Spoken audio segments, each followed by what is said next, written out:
बाळासाहेबांची property बाळासाहेबांच्या विचारावर चालणाऱ्या लोकांनाच मिळणार. दीपक केसरकर. सतेज पाटील आधी कोल्हापुरातून गायब झाले आहेत. त्यांना कोल्हापुरात उमेदवार नाही. ते रागावून बोलले असतील. ते माझे चांगले मित्र आहेत.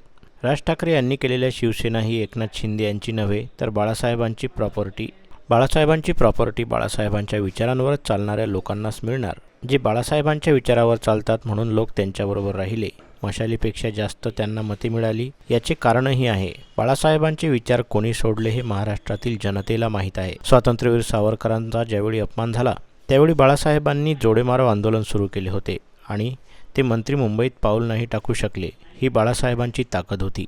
स्वातंत्र्यवीर सावरकर यांच्याबद्दल राहुल गांधी यांनी काहीही बोलावे आणि आमच्या युवराजांनी त्यांना मिठी मारावी हे चित्रसुद्धा आमच्या जनतेनं पाहिलं आहे.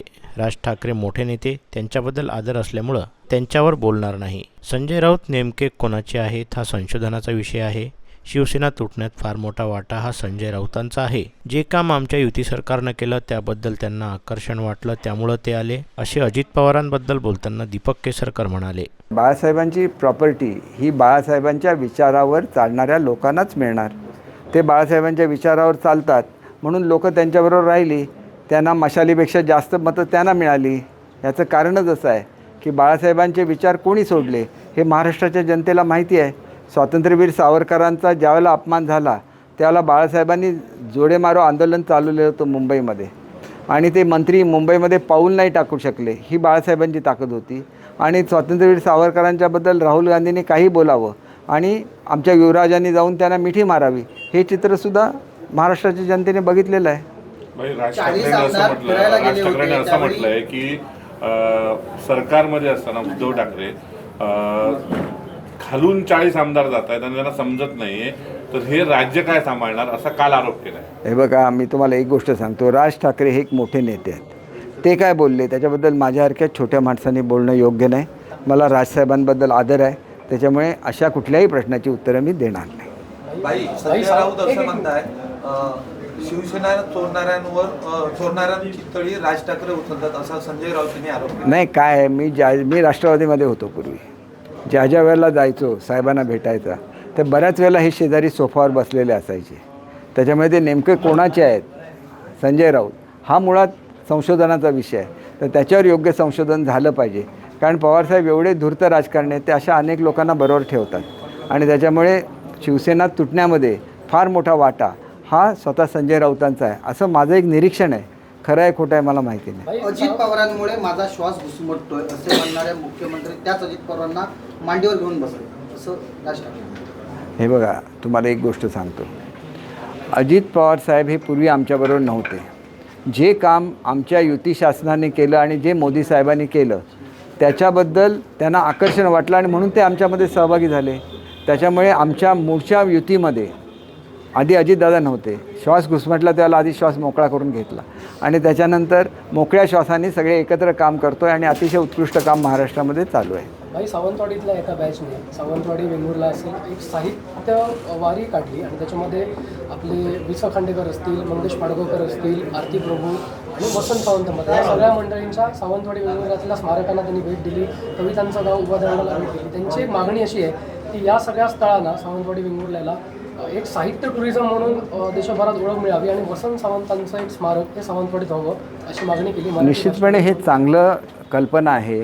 मी स्वतः वि. खांडेकरांचं स्मारक हे सावंतवाडीमध्ये करण्याचा प्रयत्न केला, परंतु त्यांच्या मूळ घरामध्ये जे भाडेकरू होते त्यांनी त्या ठिकाणी सहकार्य दिलं नाही. नाहीतर वि. खांडेकर साहेबांचं स्मारक हे त्यांच्या जन्म सावंतवाडीला झालं असल्यामुळे त्या ठिकाणी त्यांचं स्मारक झालं असतं. वसंत सावंत साहेबांच्या ज्या कविता आहे, वसंत सावंत सर माझे स्वतः सर होते. त्यांच्या कविता जे ब्रिज आहे या ब्रिजवर त्यांच्या कविता लिहिलेल्या आहेत आणि मला आता नेमकं आठवत नाही, पण त्यावेळेला माझी कल्पना अशी होती की वसंत सावंत सरांचं नाव हे त्या ब्रिजला द्यावं आणि केशवसूत कट्ट्याला केशवसूतांचं कविवर्य केशवसूतांचं नाव द्यावं. म्हणजे कविवर्य केशवसूतांचं स्मारकसुद्धा करण्यामागे ती कल्पकता बघा. त्यांच्या कविता लावलेल्या, त्यांचा पुतळा नाही लावलेला. त्यांची जी तुतारी ही कविता फार प्रसिद्ध आहे, त्या तुतारी मी तिथे लावली. हे सगळं काय असतं की हे सगळं आपण विचार करून करायला लागतं. आजसुद्धा केशवसूत कट्ट्यावर जे लोक बसतात त्यांना सगळ्यांना त्याचं ॲट्रॅक्शन आहे. कविता जाताना वाचतात आणि वसंत सावंत सरांच्या सगळ्या कविता या ब्रिजच्या साईडला या संगमरवरी दगडामध्ये कोरलेल्या आहेत. आणि ते सावंतवाडी आणि वेंगुर्ला असं म्हणजे पाडगाव का वेंगुर्ला आपण बघा साहित्य टुरिझम नाही, एक नाही नक्की हे टुरिझम करत असताना एक गोष्ट लक्षात घेतली पाहिजे की मंगेश पाडगावकर साहेबांचं गाव म्हणून आम्ही कविताचं गाव केलेलं आहे. परंतु मी असं सुद्धा सांगितलेलं आहे की परदेशातला मनुष्य आला की त्याला मराठीतल्या कविता कळणार नाहीत, तर त्यासुद्धा भाषांतरित केलेल्या कविता तिथं असल्या पाहिजेत. काही हिंदी, शेवटी ते कवितांचं गाव आहे, ते नुसतं मराठी भाषा विभागाने जरी सुरू केलेलं असलं तरी काही हिंदी कविता पाहिजे, काही इंग्रजी कविता पाहिजे, आपल्या मराठी कवितांचं भाषांतर केलेलं तिथं पाहिजे.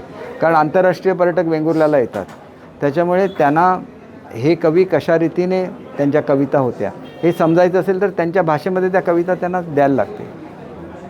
आणि आम्ही हे निश्चित करू, हे चांगलीच कल्पना आहे.